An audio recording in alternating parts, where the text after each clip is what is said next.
Então, saudações a todos. Estamos aqui para mais uma aula do Filosofia Cai na Vida, nossa 23ª aula. O nosso tema vai ser o filósofo médico Hipócrates. E o título da nossa aula vai ser Hipócrates, médico filósofo ou filósofo médico? Tá? E aí vocês vão pensar comigo qual a melhor resposta. Tá ok, gente? Então vamos lá. O Hipócrates, ele foi realmente o primeiro grande assim filósofo e pensador que trabalhou as bases da constituição da medicina, inclusive como médico também. E eu vou mostrar para vocês como é que a medicina se construiu e como foi importante a presença do Hipócrates e a relação entre filosofia e medicina, que é muito interessante, geralmente não aparece, mas é muito importante.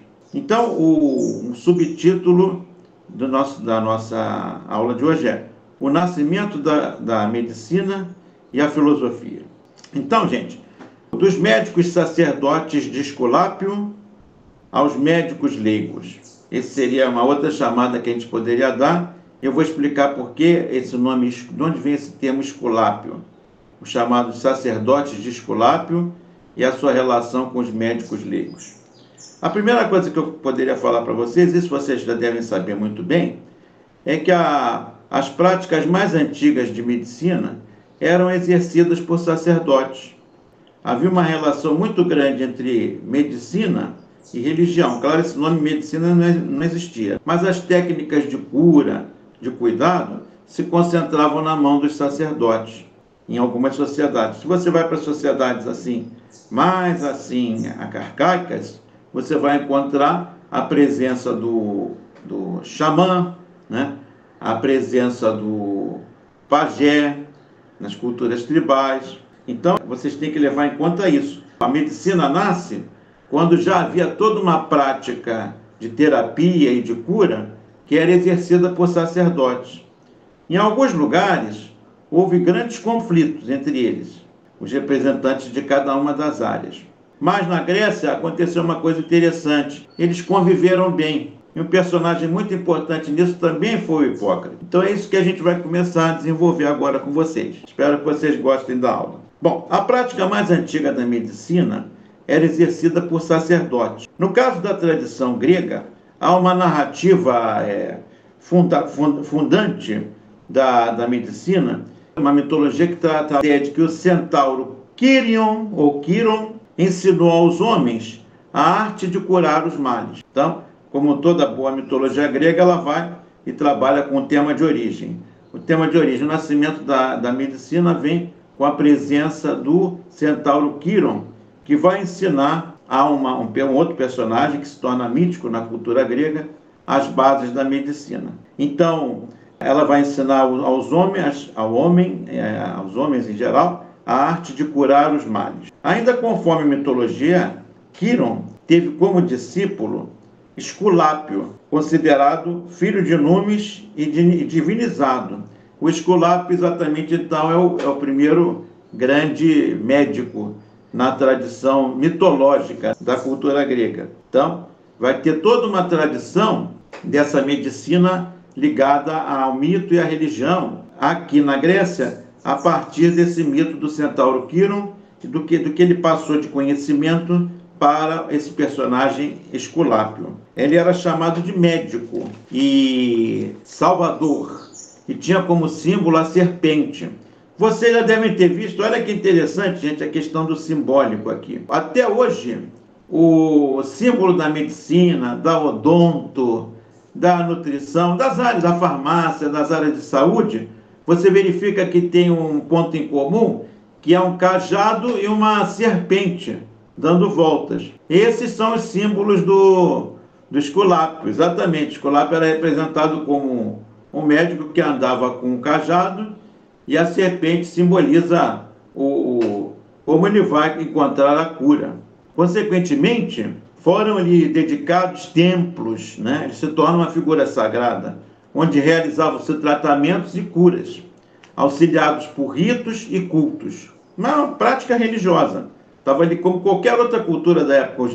No Egito, os sacerdotes eram os que cuidavam, além da questão religiosa, da cura. Na Babilônia, em todas as culturas, na Síria, todas as culturas antigas, você tinha esse médico que, na verdade, acumulava a carreira sacerdotal e cuidava da medicina, da cura das pessoas. Então, a presença da medicina é muito calcada em ritos, cultos e orações, em práticas assim de determinados tipos de banho com vegetais, sempre mediado pelo religioso, pelo sagrado.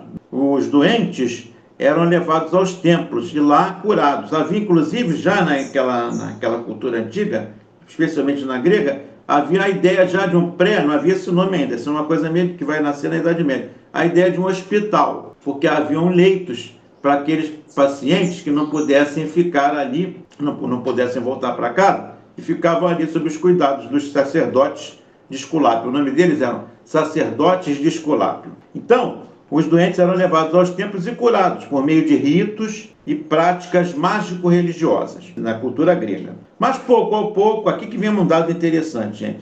Ao lado dos sacerdotes de Esculápio, também começaram a aparecer médicos leigos. E o interessante é isso, não sei em outras culturas, mas na cultura grega, os sacerdotes de Esculápio se abriram para o contato com esses outros médicos. E conversaram, olha, ele curou, conseguiu curar uma coisa que a gente não está conseguindo aqui. O que será que eles fazem? Então houve a ideia de um intercâmbio e uma aproximação. Não se misturaram totalmente. O que os sacerdotes de Esculápio fizeram, de uma forma liberal e uma forma aberta de contato, permitiram que eles se instalassem do lado, com acampamentos, trocavam materiais. Havia uma espécie de congraçamento, né? Mínimo ali.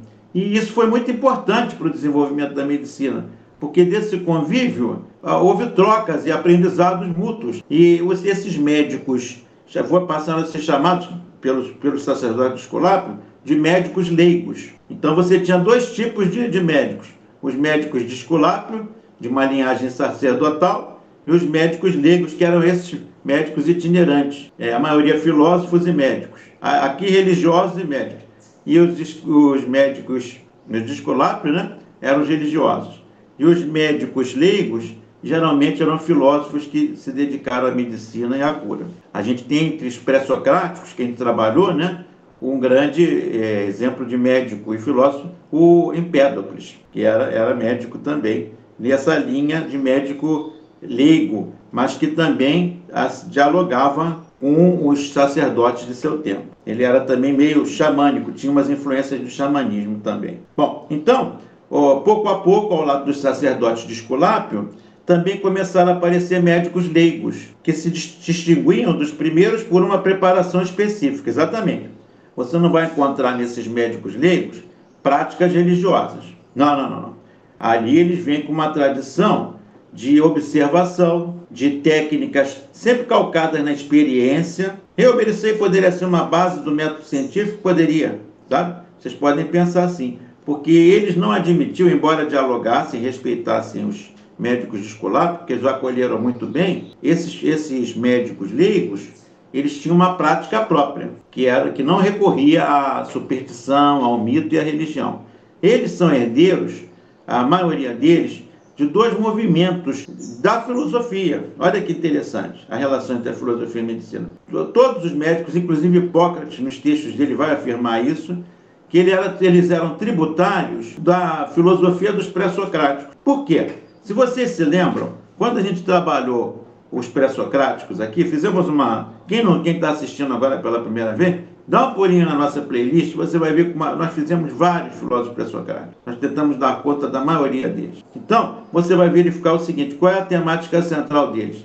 Não recorrer a respostas da religião e do mito. Não é o nosso objetivo. Nós queremos trabalhar no outro campo. O nosso campo agora é da pergunta, da dúvida e da busca pelas respostas através da vivência experimental, dos sentidos, da intuição, tudo que a gente puder, da razão, tudo que a gente puder fazer para encontrar respostas para as nossas dúvidas, vai ser feito, mas sem recorrer ao mito e à religião. Então reparem que foram muitos corajosos, né, como a gente viu, porque eles estão abandonando o conforto do mito, que teve seu papel e tem na nossa vida até hoje. É importante. E a religião também. Mas eles achavam que deveriam buscar outro caminho. E aí o primeiro deles, a gente viu, foi o Tales de Mileto, quando ele vai tentar descobrir a base, né, a físis, o fundamento do universo, e ele vai encontrar a resposta que ele vai dar, que tudo vem da água. E a gente viu que está errado. A gente sabe que o nosso universo é muito mais complexo. Mas, com os dados que ele tinha, foi importante, porque ele, na verdade, o importante não é o que ele respondeu. O importante é que ele estava inaugurando uma nova prática, uma nova forma de abordagem do real, que se diferenciava do mito e da religião, que era a filosofia. E os médicos leigos vão aproveitar essa herança dos pré-socráticos. Vão falar, vamos criar, no âmbito da cura e da terapia, uma busca que seja baseada não mais nos mitos e na religião, mas na reflexão, na empiria, nas práticas que a gente for consolidando e anotando na nossa trajetória, mas sem recorrer ao mito e à religião. Esse é um dos movimentos que deu base para esses médicos leigos. O outro foi o dos sofistas, porque os sofistas, como também tem a nossa playlist dos sofistas, vocês vão ver que os sofistas, a questão central deles era o seguinte: defenda seu argumento. Não venha me impor o mito ou a religião, que eu vou te perguntar, mas por quê? Quem garante que isso é verdade? Então, toda a tradição dos sofistas é a de procurar respostas, encontrá-las da sua maneira e depois argumentar, defender a sua teoria, justificar, que depois, mais tarde, anos depois, vai ser a ciência que vai comprovar através dos seus dados, das pesquisas e tal. Então, vocês estão vendo como aqui é uma espécie de base, porque depois vai se construir como medicina. E eu não sei se estou conseguindo passar para vocês como a medicina é tributária da filosofia, tá? Então, pouco a pouco, esse contato entre os médicos leigos e os médicos de Esculápio vai se consolidando, eles vão trocando, e vai ficando uma coisa assim, em que todos ganham, porque cada um utiliza elementos da cura que lhe permitam avançar nessa troca. Os médicos de Esculápio, podiam exercer sua arte em tendas, em moradias fixas, ou viajando. Eles tinham liberdade, porque era cedido para eles um terreno e que ficassem ali perto. E esse intercâmbio foi muito importante para ambas as partes. Para a preparação de tais médicos, ao lado dos templos de Esculápio, começaram a surgir também escolas, para onde afluíam os doentes e, portanto, onde era possível o contato com o maior número e a maior variedade de casos patológicos. Exatamente, eles também trocavam isso. Que doença era aquela, como eles deviam desenvolver. Muitas doenças que os médicos de Esculápio não resolviam através das suas práticas foram, de repente, solucionadas pelos médicos leigos. Então, era uma atividade complementar. Então, o número de pacientes começaram a crescer e foi se consolidando essa prática nova que estava surgindo. Assim, é compreensível que durante muito tempo o nome de Asclepíades tenha sido usado não apenas para indicar os sacerdotes de Esculápio, mas também todos aqueles que praticavam medicina, mesmo os leigos. Na Grécia, houve um momento que como eles estavam tão próximos ali e unidos em função da cura, foram todos chamados de Asclepíades, que era o médico de então. E por isso, até hoje, você vê aquele símbolo do Esculápio, né?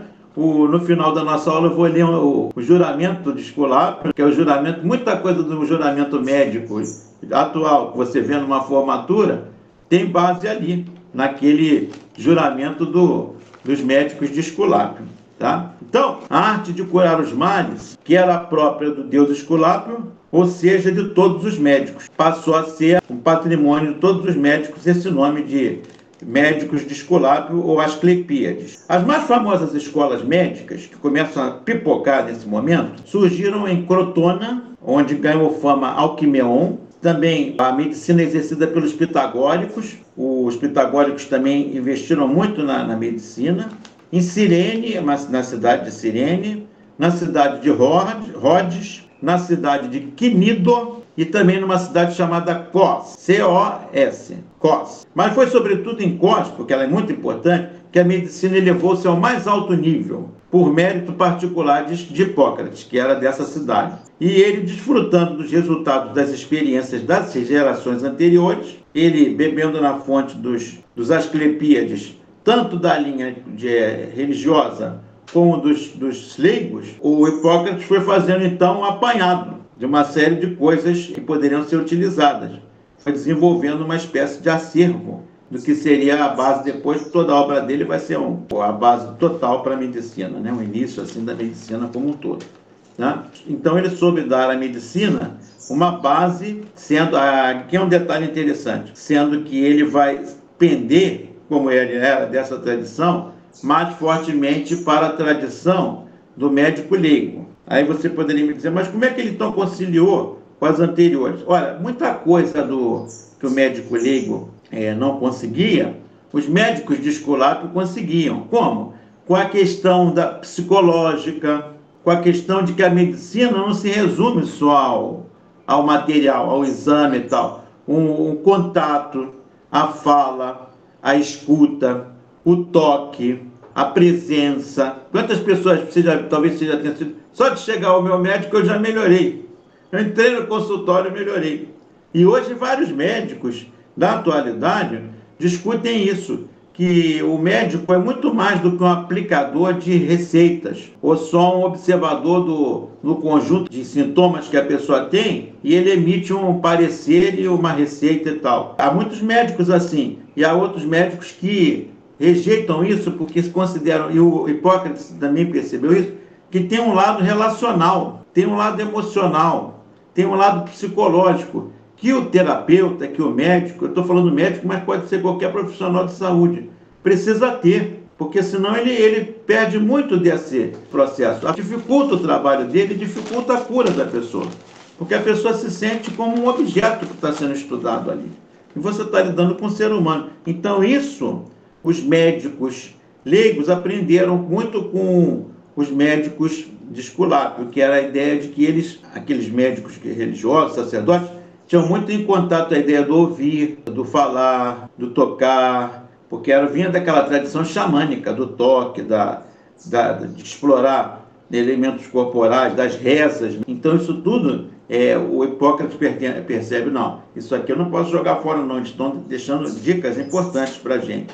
E aí ele vai constituir o seu método a partir dali. Lançou as bases, então, para o método mais preciso. Foi graças à mentalidade investigativa desenvolvida pelos filósofos pré-socráticos que desenvolveu-se, então, o saber médico investigativo. Preparou os alicerces para, mais tarde, estabelecer-se o método científico. Então, o Hipócrates fala isso muito, muito bem. Eu aprendi com os pré-socráticos essa questão do método investigativo. Investigar no mundo, na prática, no chão, no solo, no ar, tudo em volta, no meio ambiente, tudo vai me ajudar a entender o que está acontecendo, tá? Além dessa influência dos pré-socráticos, podemos acrescentar, isso eu já tinha falado, mas agora na voz do Hipócrates, também a influência dos sofistas, com sua agudeza argumentativa, e que irão influenciar fortemente esse pensador. Porque exatamente a ideia do Hipócrates era que ele tinha que comprovar tudo que ele estava falando.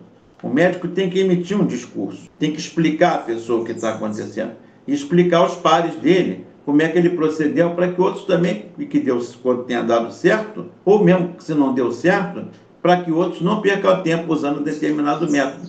Então tudo passava pela justificativa, pela argumentação. E eles são tributários aos sofistas por isso. Vale a pena também ressaltar a importância da filosofia, que por meio do seu racionalismo etiológico, acabou por influenciar o que seria a ciência médica e todas as outras ciências. É porque a filosofia trouxe um racional, uma racionalidade, e você estabelece causas, efeitos, você tem todo um arsenal de potências trazidas e valências trazidas pela racionalidade, para você compor o quadro em que o doente está padecendo algum mal e você estabelecer as correlações. Daqui a pouco eu vou trabalhar com vocês o conceito de complexidade, que é um dos cernes da filosofia e da medicina do Hipócrates. Mas vamos falar um pouquinho mais dele agora, especificamente, biograficamente, inclusive. Não temos a data exata quando ele nasceu ou morreu, mas sabe-se que ele viveu, né? Ele é da cidade de Kos, e ele viveu no século IV a.C. Foi considerado, e é considerado ainda hoje, o fundador da medicina científica, a medicina conduzida por bases racionais. Vocês estão vendo que ele é um herdeiro daqueles médicos leigos e exatamente também do encontro dos médicos leigos com os sacerdotes de Esculápio. Os pontos fundamentais de seu saber, desse saber que ele está propondo, então, estão presentes ainda hoje na medicina, são os seguintes. Ele separou claramente o conteúdo científico racional da medicina em relação a todas as crenças religiosas que acompanharam seu nascimento. Então, isso ele deixa claro. Somos tributários? Somos. Mas, a partir de agora, a medicina, para se constituir como saber sólido, ela não pode se basear mais em mito e religião. Essas crenças ficam de lado. Vamos aproveitar todo o legado de aspectos importantes que eles nos deixaram e que vão fazer parte da relação médico-paciente, mas a parte das crenças e a religião vão ficar fora, tá? Então, esse é um primeiro aspecto importantíssimo na proposta da medicina que estava nascendo com Hipócrates. Considerou o homem e sua saúde não como realidades isoladas, mas como parte de um conjunto de fatores mais amplo, que pode ser não só o ambiente circundante, mas também as instituições políticas. Gente, olha que interessante a atualidade dele. Primeiro, o paciente não tem um mal em si. O mal não é dele. Foi causado por outra coisa. E pode ser por tudo. Pelo ar, pela água, pelo vento, pelo aborrecimento. Então, o Hipócrates vai ser genial nisso. Ele vai dizer, olha, são 1000 fatores. O homem é um ser de relação. Então, não dá para você colocar uma causa única. Tá? Então, o ambiente circundante, que é o ambiente que dá nosso nutriente, que dá toda a nossa força para viver, ele também pode ser o mesmo ambiente que vai nos trazer a doença. Porque tudo está interligado. Aqui está o germe do conceito que ele vai trabalhar, que é de complexidade. O homem é um ser em meio a uma complexidade. Tema esse tão atual que vai ser trabalhado por vários filósofos e cientistas da contemporaneidade. Não é por acaso que o Edgar Morin, grande filósofo, William Prigogine, grande cientista, Fritjof Capra, Humberto Maturana, Carlos Varela, grandes pensadores na área da ciência e da filosofia, vão formar um grupo da chamada teoria da complexidade e vão analisar as questões humanas sobre todos os aspectos, sempre com esse caráter. Não, olha só, não dá mais para dizer ou isso ou aquilo. É isso e aquilo, pode ser aquilo outro. A gente está envolto numa coisa muito mais complexa para a gente explicar o mundo, e especialmente a questão da saúde, só por um prisma. Então, aí ele vai, inclusive, não sei se vocês perceberam, esse é outro detalhe interessante que fechou a sentença que ele diz, mas também das instituições políticas. Quer dizer, política, quando mal exercida, faz mal à saúde. Pode gerar fome, sofrimento. Vocês devem estar vendo isso em algum país hoje, né? Que vocês conheçam. Essa questão do mau gerenciamento da vida e do governo, e que muitas vezes não está centrado na vida, e que esses desacertos políticos geram mortes e sofrimento para as pessoas, e doenças, as mais variadas. Então você verifica como ele foi profético aqui, no sentido de que, cuidado, hein? Política também tem a ver com saúde, porque além de você ser desassistido, você sofre. Será que o dinheiro vai dar mês que vem? Olha os teus nervos aí se esticando, se arrebentando. Meu Deus, será que vai ter comida? Será que eu vou ter emprego? Será que eu vou ter vacina? Então você, dando exemplos nossos de hoje, você vê a atualidade dele. Então é tudo muito complexo, inclusive não esqueçamos da política. Defendeu a autonomia da ciência, esse é um terceiro ponto, da ciência médica em relação à filosofia. Repara que interessante, ele bebeu na fonte da religião, do sagrado, discutiu, aproveitou coisas que eram interessantes, mas falou, agora é o seguinte, na medicina, nós agradecemos, vamos utilizar isso que vocês nos legaram, e a gente vai sempre respeitar vocês, mas aqui, para fazer nosso trabalho, vai até determinado ponto. A mesma coisa ele fez com a filosofia. A filosofia nos ajudou, mas agora, no campo da empiria, a filosofia não pode mais nos ajudar. A gente também não pode ficar só teorizando, a gente tem que comprovar a origem da doença, a causa, que tipo de tratamento, e aí esse aspecto, teorizar só não basta. A teoria vai ser importante, mas vai ter um campo de aplicação, de pesquisa prática, empírica muito forte. Então ele faz questão de separar. Aqui há que haver uma separação entre filosofia e medicina. Pois a filosofia vê o homem em geral, teoricamente. A medicina trata do homem concreto e de sua saúde física, relacionada também com o próprio meio ambiente. Então, esse é um aspecto importante. Outro, definiu de modo quase perfeito o quadro ético dentro do qual devia agir o médico e mover-se a sua pesquisa. Quer dizer, ele também deixou um legado. Olha, que tipo de comportamento é adequado ou não ao médico? E ele fez questão de pensar, você veja que ele cobriu vários âmbitos, inclusive atualíssimos. E ele vai dizer, o médico não pode ter tal tipo de procedimento, tome cuidado com isso, com aquilo. Nasce aí uma espécie de reflexão dele também a respeito da ética médica. Então vocês vão vendo como ele é atual. E esses são um dos quatro mais importantes pilares. Existem outros, mas eu estou, de alguma forma, resumindo para a gente dar conta do pensamento dele como uma introdução. Ele questionou, por exemplo, um dado prático, a causa da epilepsia, para vocês terem ideia de um exemplo concreto, que era considerado um mal ligado ao sagrado, a uma maldição, alguma coisa. Os médicos escolares faziam todo um trabalho para tratar o epilético. O epilético, quem já viu alguém tendo um ataque epilético, dá a impressão que muitas vezes, ele está num quadro ali normal e, de repente, por algum motivo, ele começa a dar aquela tremedeira, aquele ataque ali, e você não depois que se acostuma, você sabe, tem um tratamento e tal. Mas no primeiro impacto, você imagina aquelas pessoas da antiguidade viam aquilo, achavam que era uma possessão demoníaca ou alguma coisa. Então, ele vai dizer que não era uma explicação que deveria ser dada pelo sagrado, mas sim pela experimentação, pela empiria, e ele conseguiu lançar as bases para o entendimento do que era a epilepsia, que depois, logicamente, foi muito melhor explicado. Mas ele fez essa separação. Não, isso aqui é uma explicação sobrenatural, isso não basta. Tá? Outra coisa, explorando mais uma outra coisa. Doenças e meio ambiente, ele vai dizer a relação com o meio ambiente é uma via de mão dupla.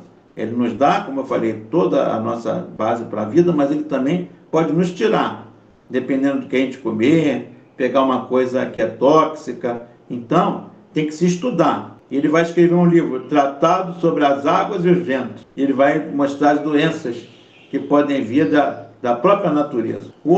Porque o homem é relação e está inserido em um mundo complexo. Volto a falar da questão. Ele vai dizer o ambiente, considerando a terra, plantas, animais, o clima é fonte de doença. A gente sabe que no inverno a gente tem alguns tipos de doença mais frequentes, no verão outras. Ele vai estudar isso. Os ventos, as águas, os alimentos podem nos fazer mal, o sol pode nos fazer mal, tudo pode nos fazer bem ou mal, dependendo da intensidade da nossa relação e do contexto em que nos encontramos. Então ele vai ser o primeiro pensador a fazer um mapeamento disso tudo. O médico que pretende curar precisa conhecer todas essas coordenadas. Então ele tem que perceber tudo que está em volta. E aquele modelo antigo não dava conta disso. Era um modelo muito simplista de apontar tudo como causa no âmbito do sagrado. Ele vai dizer, as instituições, voltando aqui, explorando um pouquinho mais aquilo que eu falei, as instituições políticas também importam, porque incidem sobre os estados de saúde e condições gerais dos homens. Aqui você vai ver como ele está preocupado com uma medicina social, como a política exercida pelo Estado pode gerar uma piora do quadro de saúde das pessoas, no atendimento. Eu acredito que já naquele tempo de Hipócrates, ele deve ter percebido que algumas pessoas tinham mais recursos para contratar e para criar um ambiente de restabelecimento da cura, com os poucos insumos que havia antigamente. E o povo, e o pobre, e o escravo grego? Como é que ficavam essas pessoas? A saúde era o Deus dará. Muitos tinham que recorrer à religião ainda. A religião, o que eu falei, religião e medicina, religião e saúde, ela teve essa separação, mas na vida prática das pessoas, até hoje, gente, as pessoas de camadas mais populares, às vezes recorrem, claro, hoje temos o SUS e tal, houve um avanço, mas até bem pouco tempo atrás, as pessoas recorriam a rezadeiras, recorriam a pessoas que faziam uma cura espiritual. Até hoje tem. E hoje em dia você vê claramente o papel de algumas igrejas neopentecostais, fundamentalistas, que trabalham com a cura. Venha na quinta-feira à noite ao culto dedicado à cura das doenças. E algumas delas relacionam a essa doença a um elemento satânico, a um encosto, a uma coisa que fizeram para aquela pessoa, uma macumba. Então, chama-se até cultos de libertação. Então, você vê que tem toda aí, vocês podem colocar aí também um grau muito forte de picaretagem que faz com que essas pessoas trabalhem em cima da boa-fé de outras. E de lambuja, ainda criam um estigma para pessoas de outras religiões que muitas vezes não trabalham fazendo mal para ninguém, mas elas são associadas ao culto, um culto satânico ou coisas do gênero, tá? Então, estou dando exemplo como é uma coisa atual. E como o Hipócrates estava sacando isso tudo naquela época. Então, a preocupação dele é com uma medicina com caráter social. Vamos tomar todos os cuidados para cuidar da sociedade, para cuidar do povo. Aí agora ele vai numa... Reparem só, gente, ele vai agora numa reflexão que bate de frente mesmo com a política, no sentido, se houver alguma dúvida, olha o que ele diz.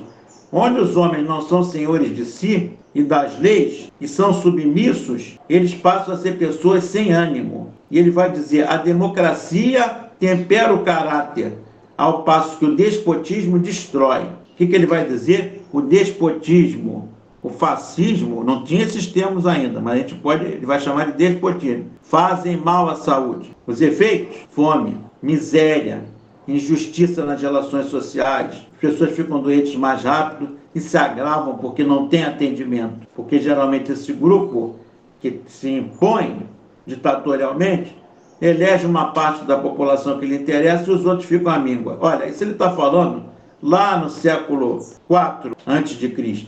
E olha a atualidade dele. Ele poderia dizer, isso tudo que eu falei se resumiria no quê, gente? Se resumiria em políticas públicas. As políticas públicas excludentes matam. A ditadura mata, porque ela elege quem que vai viver ou morrer. Então você sabe muito bem que isso tem muito a ver com a atualidade no mundo inteiro, né? Inclusive no Brasil. Bom, então, gente, essas eram as bases que eu queria trabalhar com vocês aqui.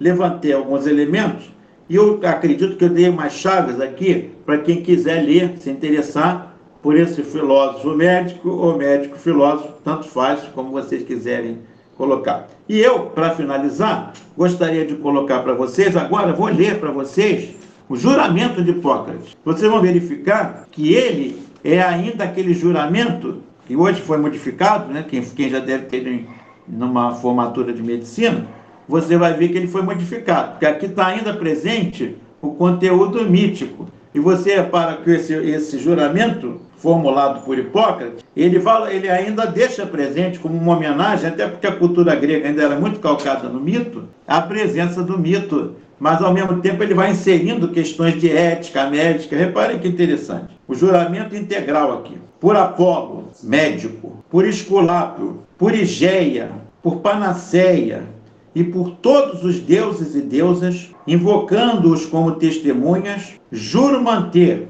este juramento e este pacto escrito, segundo minhas forças e meu juízo. Considerarei quem me ensinou essa arte como a meus próprios pais. Porei meus bens em comum com ele, e quando tiver necessidade, o pagarei do meu débito.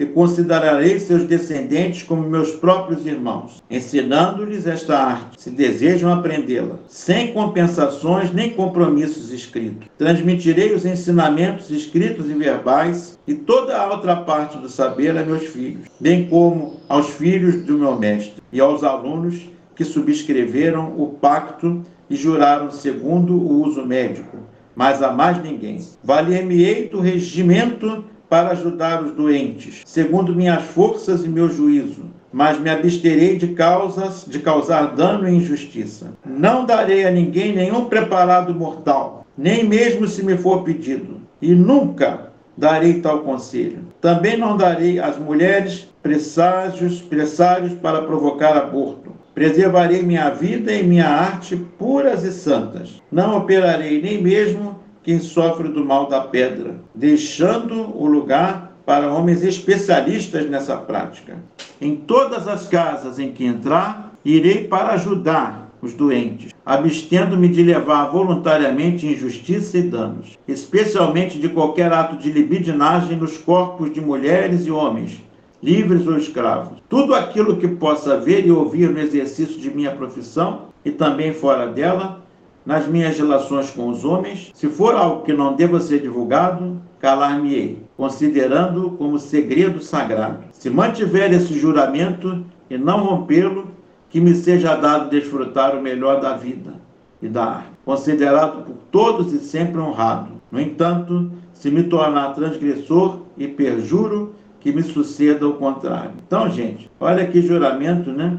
Lindo que o Hipócrates formula, e como ele é atual, por isso que ele foi aproveitado em muitos aspectos, né? Aparece aqui a questão da ética, de você não revelar coisas que se passam no consultório, a não ser que sejam importantes para a família, e sempre com o consentimento, né, do paciente, tudo negociado, tudo eticamente transparente. O cuidado com o corpo daquela pessoa que está ali, às vezes desmaiada, ou está fragilizada. Você tem o médico, o profissional de saúde, tem o corpo dela à sua vontade ali. Ele vai dizer, não profanar o corpo da pessoa. E vocês veem como tem casos aí que aparecem, às vezes, na mídia, de médicos que aproveitaram da situação, uma minoria, né, gente? Mas aproveitaram uma situação da fragilidade e molestaram os pacientes. Volta e meia, vocês já devem ter visto aí, alguns estão até presos e tal, respondendo. Então, você vê como isso é uma coisa que o Hipócrates já previa. Algumas coisas que ele fala, de dar veneno para a pessoa, a eutanásia, ele não coloca também questões assim, que são muito polêmicas hoje. E o próprio aborto também se negar, mas isso aí, vejam bem, é questão para a sociedade discutir como se vai se comportar e os médicos também terem uma posição. Então são temas polêmicos, mas que ele, no tempo dele, afirmou dentro dessa perspectiva. Então, muito interessante esse juramento e fica aí gravado para vocês, quando quiserem consultar, rever, vai ser interessante vocês analisarem ponto por ponto. Bom, agora eu queria encerrar a nossa aula, como na nossa tradição, lendo uma letra de música, uma musiquinha que vocês, pessoal de ensino médio, ou de introdução à filosofia de qualquer nível, complemento de uma aula acadêmica, como você pode utilizar de repente uma letra de música, caso você ache que ela tenha a ver. E eu custei achar, gente, essa música da MPB, eu consegui consultando meu irmão, que é muito craque em MPB, e fanático também comigo, como eu, que gosta, né? E ele me sugeriu uma música que eu achei legal, que tem a ver com Hipócrates, porque aqui nessa letra, o médico é aquele que conversa e que percebe o lado cultural. Ele não é um aplicador de remédios, ele é alguém que analisa a complexidade da situação e não dá nenhuma receita de remédio, mas ele dá um conselho muito sábio. Então, uma música foi consagrada pelo grande Luiz Gonzaga, né? E toca muito nos forrós pelo Brasil inteiro ainda hoje. Vamos lá. Foi regravada pela Cássia Eller. Vamos lá. Mandacaru, quando fulora na seca, é o sinal que a chuva chega no sertão. Toda menina que enjoa da boneca é sinal que o amor já chegou no coração. Meia comprida, não quer mais sapato baixo. Vestido bem cintado, não quer mais vestir timão. Ela só pensa em namorar. Ela só pensa em namorar. De manhã cedo, já está pintada. Só vive suspirando, sonhando acordada. Não come nem estuda. Não dorme, não quer nada. Ela só pensa em namorar. Ela só pensa em namorar. Mas o doutor nem examina. Chamando o pai do lado, lhe diz logo em surdina que o mal é da idade, que para tal menina não tem um só remédio em toda a medicina. Ela só pensa em namorar. Ela só pensa em namorar. Então isso é muito interessante esse final, né? O médico, ao invés de receitar um remédio, ele diz que chama o pai do lado, olha, em segredo ele fala, olha, o mal é da idade. E para tal menina não tem um só remédio em toda a medicina. É a idade, é a fase, Vamos compreender. Não tem remédio não, meu amigo. Isso é comum, né? Meninas da idade dela. Gente, então fica aqui essa nossa mensagem sobre Prócrates. Aula que vem nós vamos falar do Platão, tá bom? Então, gente, aquele abraço, tá? Tudo de bom e até a próxima. Espero que tenham gostado do nosso encontro aqui. Tchau, tchau. Valeu!